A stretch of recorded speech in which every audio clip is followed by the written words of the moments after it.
On November 1st, 1700, King Charles II of Spain died childless, bringing an end to almost 200 years of Habsburg family rule over the Spanish Empire. The closest heirs to the crown of Spain were Austrian or French. Whoever's house assumed control over the Spanish throne would rule over the Kingdom of Spain and her vast overseas empire.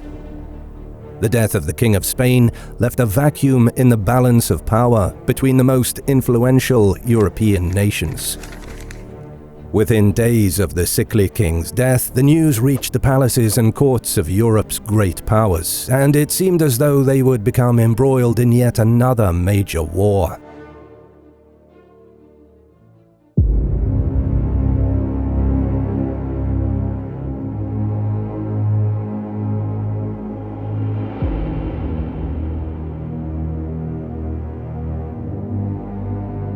It had been less than 5 years since the conclusion of the last major conflict, the 9 Years' War, which ravaged Europe for a decade. King Louis XIV, known throughout Europe as the Sun King for his immense wealth and absolute power over the Kingdom of France, was interested in acquiring the Spanish crown for his family, the House of Bourbon. It was too good an opportunity for Louis to simply give up. This was a chance to shape the most powerful empire the globe had ever seen and truly live up to his title of the Sun King. Well aware of Louis's ambitions with Spain, his arch-rival Leopold I, Holy Roman Emperor, contested the French claim to the Spanish throne. Fearing the loss of a balance of power in Europe if Louis was to acquire Spain, Emperor Leopold attempted to revive the Grand Alliance which had been formed against the Bourbons in the 9 Years' War, politically allying himself with the German states of the empire, as well as the King of England, who was also the stadtholder of the Dutch Republic, King William III, more commonly known as William of Orange. As everyone held their breath, the Protestants and the Bourbons decided to go down the path of peace to avoid another bloody conflict. In 1698, dignitaries from France, England, the Dutch Republic, and the Holy Roman Empire convened at The Hague to agree to a diplomatic solution to the issue of the Spanish succession. On October 11, 1698, the Bourbon and Protestant diplomats finally agreed to a peaceful settlement with the signing of the Treaty of The Hague, also known as the First Partition Treaty. In the provisions of this treaty, the Spanish throne would go to Joseph Ferdinand Leopold of Bavaria, the 6-year-old son of Maximilian II Emmanuel, Elector of Bavaria. When the boy ascended to the Spanish throne, the French and Austrians would subsequently divide up the Spanish Empire amongst themselves. Peace and compromise had finally been reached. Then everything fell apart. Months later, Joseph Ferdinand died of smallpox, throwing all settlements and compromise plans out the window. The Bourbon and Protestant diplomats convened again in London the following year, and on March 25, 1700, signed the Treaty of London, or Second Partition Treaty. In this hastily arranged compromise, the new heir to the Spanish throne would be Archduke Charles of Austria, the youngest son of the Holy Roman Emperor. When the Spanish learned of the Treaty of London in mid-June of that year, Charles, amazingly still not dead despite years of aging health, amended his will in favor of Archduke Charles and again specified an undivided monarchy. Despite the bumpy road, the path to peace had at last been achieved. But in early September 1700, Charles became ill once more. His death seemed imminent. The pro-Bourbon faction managed to persuade the sick king to alter his will in favor of Philippe, Duke of Anjou, Louis XIV's grandson. Immediately upon receiving the news at the court session, Louis was faced with an international dilemma. He faced two options. On the one hand, he could insist on maintaining the Treaty of London that made Archduke Charles of Austria the King of Spain, thus empowering his rivals. However, if Emperor Leopold refused the territorial concessions, France could call on England and the Dutch Republic to enforce the treaty. On the other hand, Louis could reject the Treaty of London and allow his grandson to accept the Spanish throne, thus uniting the Spanish and French realms under the House of Bourbon and creating his desired Franco-Spanish Empire.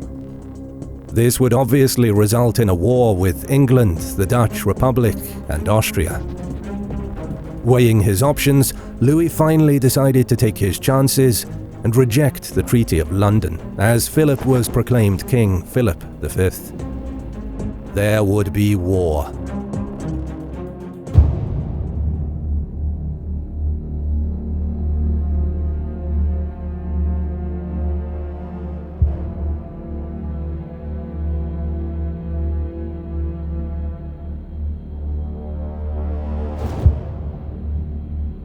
Following the ascension of Philip V to the Spanish throne, the French and Austrians began preparing for the war that was now inevitable.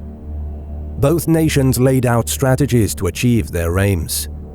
Geographically, Austria could at best seize the Spanish possessions in Italy without any outside aid. The Duchy of Milan, Kingdom of Naples, and Sicily were top contenders for Habsburg occupation.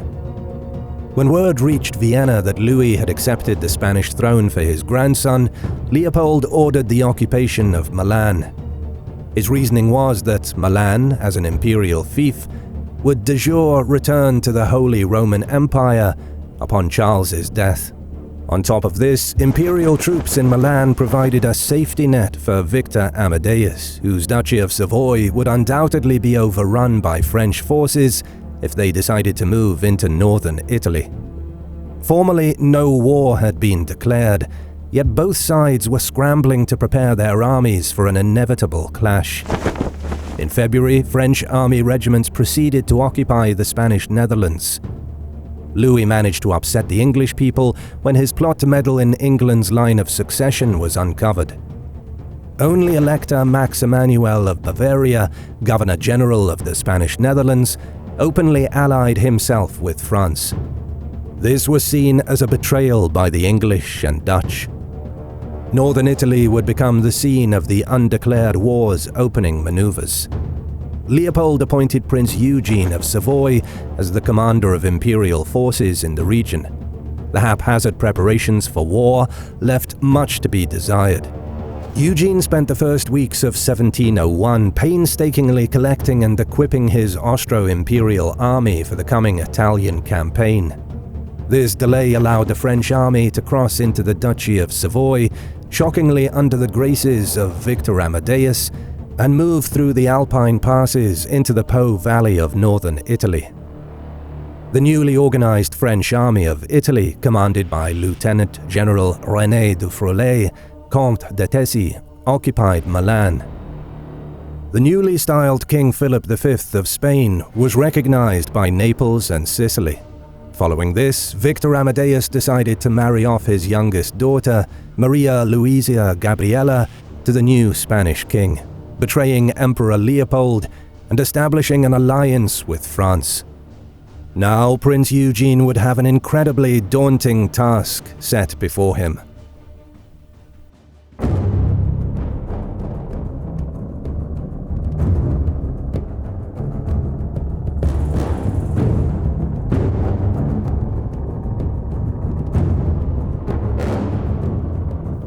The energetic Marshal Nicolas de Catinat assumed command of the French army of Italy from Tessy. His goal in the region was to block any imperial attempt to cross the mountain passes. Catinat deduced that a nearby mountain pass at Verona was the most likely passage the Imperials would use, and so he set up a strong defensive line guarding it. Catinat believed his position was secure, since to the east the neighboring Republic of Venice was neutral. But in his vigorous preparations, Eugene had secretly reconnoitered passages over these mountains. In May, Eugene crossed the Adige with an imperial army organized into 4 marching columns and the army's supply and artillery train. An imperial detachment kept an eye on Catinat at Verona, while Eugene used the rugged mountain passes in the east to move his main army. Neutral Venice officially protested, but their words were hollow and without force to back it. Only when Eugene's army had arrived in the region did Marshal Catinat realize the danger that his own army was in. Unsure of Eugene's intentions, Catinat divided his army. Ironically, this served to weaken his entire defensive line. Instantly recognizing his favorable position, Eugene saw a lucrative prospect in overrunning the enemy forces nearby the village of Carpi. The village of Carpi was strategically located between the Adige River and the Canal Bianco at the end of a narrow defile between the Adige and large swampy marshes defending the entry into the Verona Valley. The French post at Carpi was defended by 3 entrenched positions.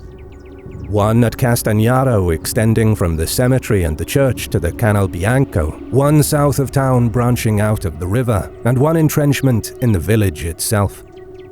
On the morning of July 8th, Eugene found an unguarded opening in Carpi's position at the nearby town of Castagnaro. His army embarked on a march from their camps on the plain of Villa Buona.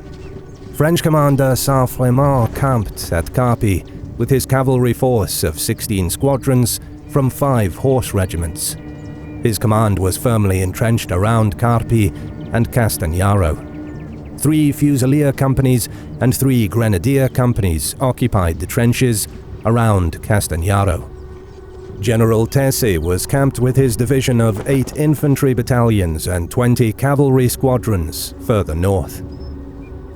Eugene's column, comprised of 11,000 men organized from the Alt Starhemberg and Bagni infantry regiments, 6 cavalry regiments and 20 regimental cannons, marched along the dam on the right bank of the Canal Bianco towards where the Tartaro River flowed into the canal.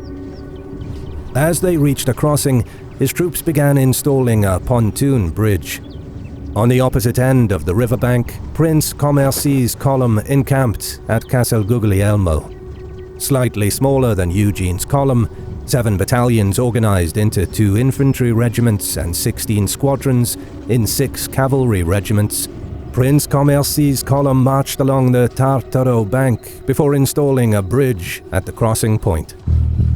Amidst the darkness to the north, meanwhile, Colonel Count Dawn departed from Castelbaldo, setting out to cross the Adige and to install his infantry and battery of artillery across the riverbank. A 4th column under General Borna did not make any river crossings, instead marching upstream along the Adige's banks, where he installed his artillery battery across from Carpi. Around 3 a.m. on the dark and rainy night, Eugene's and Commercy's columns finished crossing their pontoon bridges. Commercy's column ran into a small French picket detachment, but easily drove it back and scattered them with a few musket volleys. At this point, Commercy subdivided his column in 2, keeping command of the Guido Starhemberg and Herberstein infantry regiments, as well as the Sereny and Dietrichstein dragoon regiments, and placing the Palfi, Lothringen and Taff Cuirassier regiments under the command of General Count Palfi. Both columns were forced to cross rugged terrain with criss-crossing ditches and narrow roads that were little better than cart trails. This led to Commercy's 2 columns lagging behind Eugene's command and delaying them from uniting at Castagnaro. The French were unaware of the imperial movements until it was too late. Upon realizing they were about to be attacked, Saint-Frémont alerted his troops to take their positions. Battle was upon them. The general dispatched dragoons from Carpi to Castagnaro and then sent a messenger traveling north towards Tese's division at Legnano.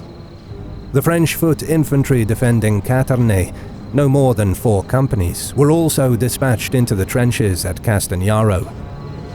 Meanwhile, the courier reached Tese at his camp.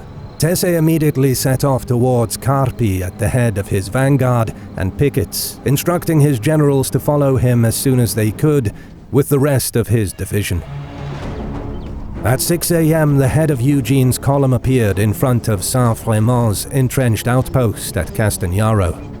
The Imperial artillery opened up a barrage on the outpost, marking the start of the Battle of Carpi. The grenadier companies of the Alt-Starhemberg and Bargny infantry stormed the trenches. The attack was then quickly followed up by the rest of the foot companies in the two regiments.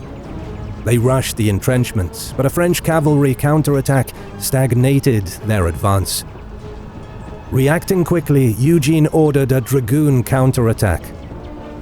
The French resisted bravely and with fierce determination, but the Imperials finally succeeded in storming the Castagnaro outpost. Saint-Frémont realized they could not hold out for long against such overwhelming numbers. He dispatched another courier to Tessé to inform him of Castagnaro's imminent fall. Pressed hard in his front, Saint-Frémont was forced to evacuate the outpost and retreat towards the village of Carpi. The French were pursued close behind by Eugene's cavalry squadrons, with some unfortunate infantrymen surrendering inside the city. Tessé received a messenger informing him of the setback at Castagnaro. He sent a courier back to his main command with instructions to position his division at Villa Bartolomea and await further orders. Back on the battlefield, the Imperials found Catania abandoned and seized it without a fight.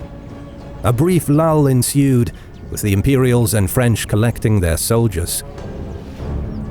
Once his forces were collected and reorganized, Eugene ordered his troops to advance in two columns, flanked by cavalry on the left side.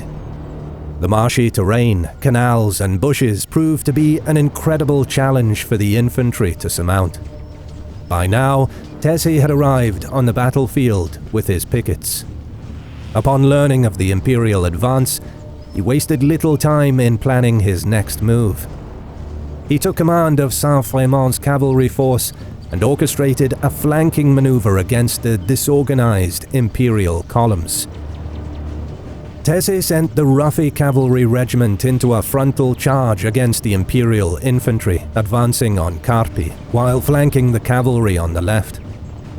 Concentrated and accurate volley fire from the infantry, combined with the arrival of the Vaudémont-Corassier regiment, halted the advance of the French cavalry and prevented their complete encirclement. The battle had now turned in Eugene's favor. The French cavalry resisted bravely, but the Imperial army had the advantage of close-range musket volleys tearing into their ranks of horsemen. Screams of the wounded and dying sprawled across the battlefield, littered the air, and casualties mounted on both sides. The Albert Dragoons launched a series of successful charges, while the Ruffy and Moroi cavalry regiments saw success in their own repeated attacks. But the steady fire of the Imperial foot soldiers supporting their cavalry inflicted severe casualties on these three French regiments, and finally brought an end to their attacks. Before long, the French realized they were at a significant disadvantage, but retreating was easier said than done in the marshy terrain. While locked in combat, a part of Eugene's infantry column broke through the French cavalry. They continued their rapid advance on towards Carpi. Seeing the Imperials break through the cavalry cover, Tessé ordered a general retreat. The French cavalry officers had already been attempting to withdraw their troopers from the field, and after seeing their comrades in Carpi pack up and leave, they were further motivated to retreat. The retreat was in relatively good order, with the Imperials taking stock and looting the French camp rather than pursuing the fleeing Frenchmen. After successfully disengaging from battle, the French moved to Villa Bartolomea, regrouping and forming a new defensive line. The French had lost 3 colonels, 1 lieutenant colonel, 50 officers, and 300 men dead or wounded. An additional 110 soldiers were taken prisoner. Prince Eugene himself received a musket-shot wound to his knee. His casualties were 1 lieutenant colonel and 40 men killed, Another 51 men wounded.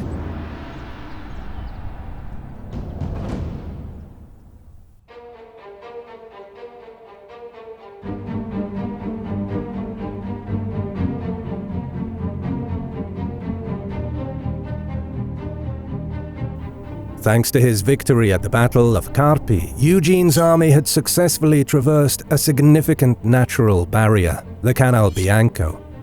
He was now ready to launch further operations into the Duchy of Mantua, with his lines of communication well protected. Eugene's army now controlled the territory between the Adige and Mincio rivers, giving him ample freedom to move in whichever direction he saw fit.